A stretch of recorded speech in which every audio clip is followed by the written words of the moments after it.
kako ranljivim skupinam zagotoviti dostopnost storitev v knjižnicah, je bilo eno od vprašanj, s katerim so se konec oktobra ukvarjali na mednarodni konferenci COBISS 2024 v Mariboru. COBISS je knjižnično-informacijski sistem, ki ga uporabljajo knjižnice v državah nekdanje Jugoslavije, v Bolgariji in v Albaniji.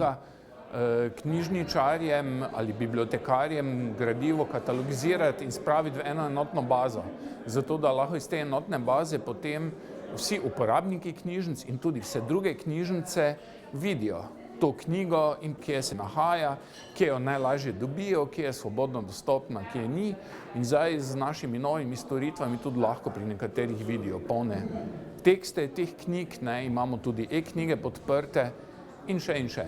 Seveda je pa ta knjižničarski sistem, knjižnično-informacijski sistem povezan tudi z sistemom raziskovalnih dejavnosti, v katerega so vpisani vsi raziskovalci Republike Slovenije, kajti tudi njihovi raziskovalni rezultati so na voljo predvsem tudi v knjižnicah, v knjižni obliki člankov in tako dalje. Konferenca je strokovno srečanje knjižničarjev in raziskovalcev, ki ga organizira Institut informacijskih znanosti s sedežem v Mariboru. Ta konferenca je namenjena, kot sem že rekel, tujim udeležencem iz 8 držav in glavna rdeča nit so pravzaprav 3 stebri. En steber je umetna inteligenca, en steber so ranljive skupine in en steber je kibernetska varnost. Tako da imamo tudi udeležence, predstavnike ranljivih skupin, recimo udeleženca, ki ne vidi in je iz Arhiva Republike Slovenije z odličnim člankom. V Arhivu Republike Slovenije so za ranljive skupine prilagodili spletne strani pokrajinskih arhivov in razvili spletišče Virtualna arhivska čitalnica. Za ranljive skupine oziroma za ljudi, ki imajo senzorno oviranost, smo poskrbeli tako, da smo čitalnice vseh 7 javnih arhivov opremili z opremo, kot je recimo različne lupe, skener, ki naredijo OCR, bralnik zaslona, čitalnik zaslona, povečevalnik zaslona. Za gluhe smo pa v bistvu nabavili prenosni FM sistem, na katerega se da priključiti tudi to prenosno indukcijsko zanko, ko gre okrog vratu.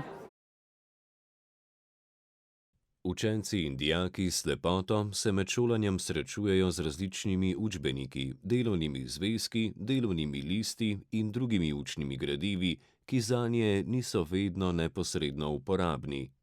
Zato jih je treba ustrezno in strokovno prilagoditi ter pretvoriti v dostopnejšo obliko. Mi se tukaj predvsem skoncentriramo na to, da so gradiva, ki jih uporabljajo v šoli, ali dostopna, še boljše pa prilagojena. Tukaj se pa potem vključimo pedagogi, kjer posamezne naloge, posamezne slikovno gradivo prilagodimo, se pravi, da ga ali preoblikujemo ali pa naredimo dostopno tudi slepim. Ker smo pedagogi, se zavzemamo večinoma za to, da slepi berejo, da ne samo poslušajo, zaradi tega, ker z branjem dobijo tudi druge veščine. Predvsem ciljamo na veščine, ki so potem tudi preverjene pri drugih zunanjih nacionalnih preverjanjih znanja. In s tem jim poskušamo zagotoviti neko enakopravno, enakovredno vključenost v izobraževanje. Gluhi in naglušni v knjižnicah še vedno pogrešajo prilagoditve, ki bi omogočale lažjo in enakopravno dostopnost do gradiv in drugih storitev, kot so predavanja in razni drugi dogodki.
Čeprav so države v Evropski uniji že pred leti morale sprejeti zakone z področja spletne dostopnosti, je marsikje stanje v praksi še vedno relativno slabo. Za spletno dostopnost je pogosto poskrbljeno le delno.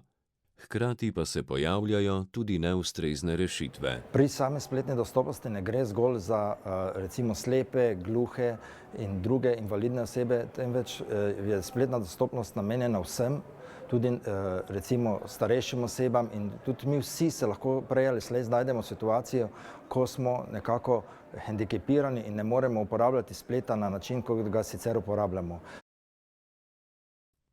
Pri razpravi o dostopnosti so precej izpostavljali umetno inteligenco. Če jo spoznamo, njene dobre plati, se pravi uporabne plati, potem je lahko naša prijateljica in nič več sovražnica.